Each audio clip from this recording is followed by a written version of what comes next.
I've seen the same thing happen over and over. Someone sees a cheap cordless mower on a sale flyer, thinks they've snagged a deal, brings it home, and then spends the rest of the season wrestling with dead batteries, uneven cuts, and a mower that just can't keep up with a modest lawn.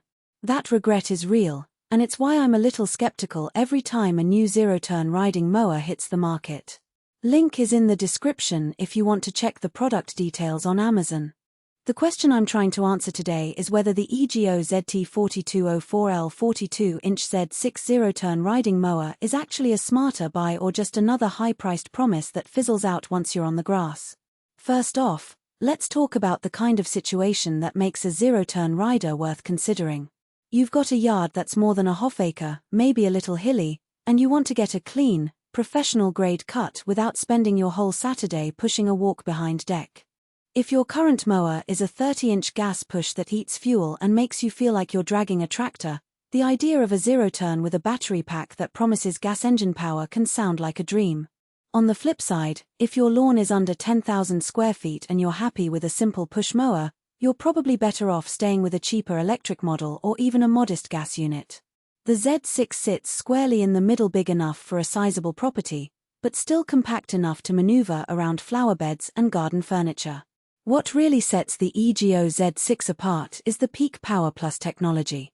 In plain English, that means the mower can draw power from up to 656-volt ARC lithium batteries, and the base kit ships with 4 of them.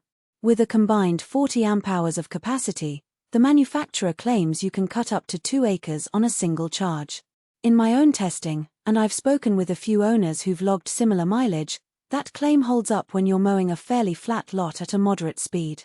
When you push the speed up to the 8 mph travel mode, the batteries still last long enough to finish a 1.5-acre yard without a pit stop, but you'll notice a drop in runtime if you try to maintain the higher speed for an entire afternoon. Speaking of speed, the zero-turn steering is where the Z6 shines.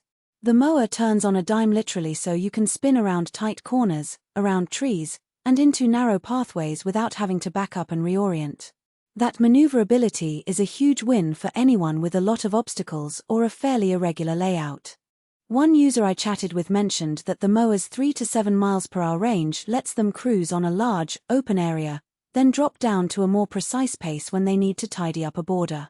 It feels more like driving a small utility vehicle than pushing a deck, which is exactly the kind of experience you expect from a zero-turn machine. Now, let's get honest about the trade-offs. The most obvious downside is the upfront cost.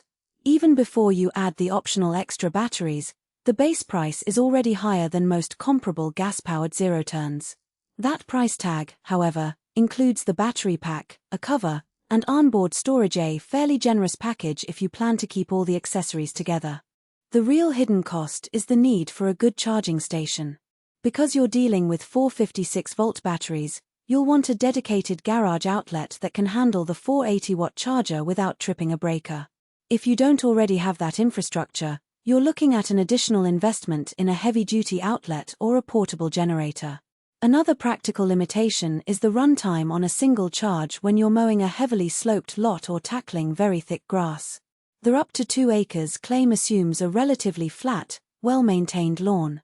When the terrain gets steep or the vegetation is dense, the motor draws more current, and you'll find the batteries depleting faster, perhaps after just a half acre.